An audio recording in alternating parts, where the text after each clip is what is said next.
Bismillahirrahmanirrahim. Assalamualaikum warahmatullahi wabarakatuh.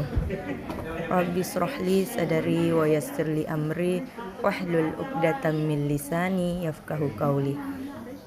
Raditu billahi robba wa bil islami dinah wa bi Muhammadin nabiyya wa rasulah. Alhamdulillahi rabbil alamin.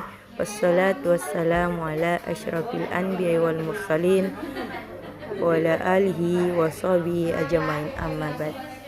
Puji syukur kita panjatkan kehadirat Allah Subhanahu wa taala yang masih memberikan kita kesehatan, kesempatan, rahmat dan hidayahnya sehingga kita masih bisa sehat walafiat seperti saat ini.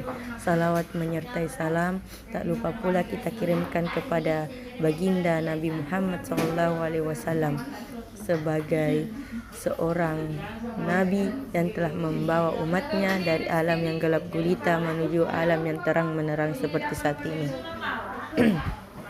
Kaum muslimin dan muslimat rahimakumullah. Pada kesempatan kali ini, izinkanlah saya untuk membahas ceramah yang berjudul Adab Bertetangga beserta hikmahnya. Kaum muslimin dan muslimat rahimakumullah. Ada beberapa adab yang diajarkan dalam Islam. Salah satunya adalah adab bertetangga. Adab ini patut dipahami agar umat muslim memiliki hubungan yang membahagiakan dengan tetangga sekitar. Seperti dalam hadis riwayat Ahmad yang menyebutkan bahwa sikap seseorang terhadap tetangga akan menentukan penempatan orang tersebut di akhirat nanti. Kaum muslimin dan muslimat rahimakumullah. Orang yang sering melakukan salat, sedekah dan puasa namun menyakiti tetangga akan menjadi penghuni neraka. Sebaliknya, orang yang sedikit sholat dan puasa namun gemar memberi kepada tetangga tanpa menyakitinya diingatkan sebagai calon penghuni surga oleh Rasulullah SAW. Masya Allah. Kaum muslimin dan muslimat rahimakumullah. Lalu apa saja adab bertetangga yang diajarkan dalam Islam? Yang pertama yaitu tidak iri pada tetangga.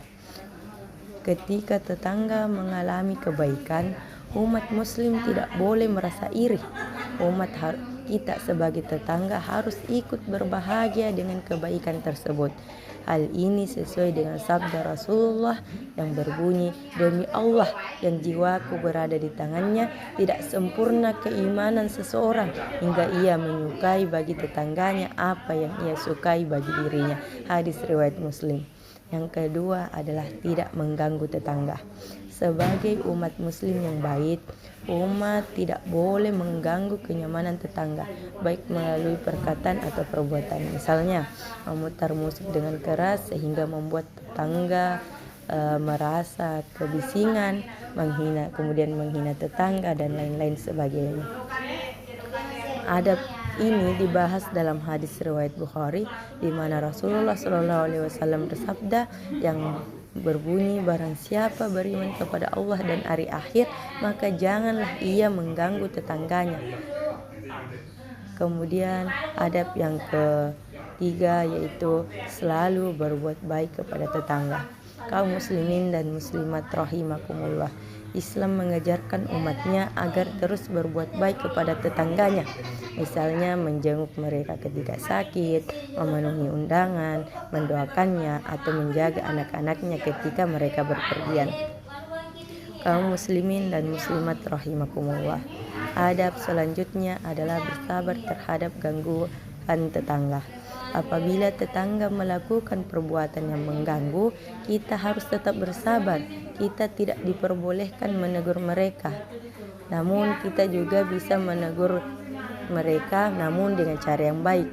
Namun akan lebih baik jika gangguan tersebut dibalas dengan kebaikan. Kemudian adab selanjutnya adalah memberi pertolongan kepada tetangga. Kaum muslimin dan muslimat rahimakumullah. Jika kita mendapatkan tetangga dalam keadaan kesulitan seperti kesulitan harta, kita sebagai umat muslim sepantasnya memberikan bantuan. Berikan bantuan tersebut tanpa harus diminta, sebab itu adalah hak seorang muslim terhadap saudaranya. Kemudian selanjutnya adalah menundukkan pandangan dari istri tetangga. Kaum muslimin dan muslimat rahimakumullah, seorang muslim yang baik harus menundukkan mata dari pandangan istri tetangga, khususnya pada kaum Hawa yang telah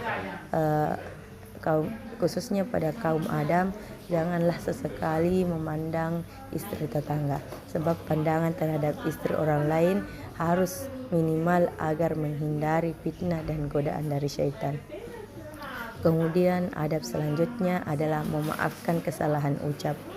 Ketika tetangga kita tidak sengaja melontarkan perkataan yang menyinggung, kita harus memaafkannya, sebab bisa jadi suatu saat kita juga bisa melakukan hal yang sama terhadapnya.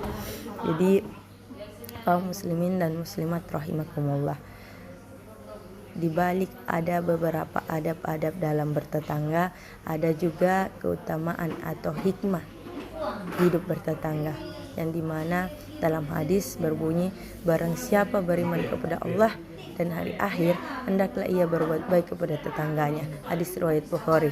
Jadi berbuat baik kepada tetangga menjadi sangat penting dalam ajaran Islam. Hadis tersebut menjelaskan bahwa setiap umat Islam diwajibkan untuk terus berbuat baik kepada tetangga dengan menolongnya jika mereka meminta pertolongan, membantunya jika mereka meminta bantuan. Karena kita sebagai umat Islam dituntut untuk senantiasa memiliki sikap yang baik terhadap tetangga.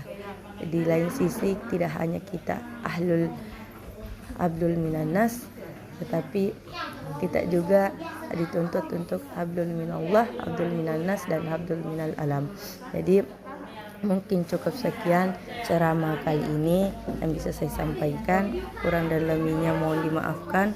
Allahul muwaffiq ila aqwamit thoriq. Assalamualaikum warahmatullahi wabarakatuh.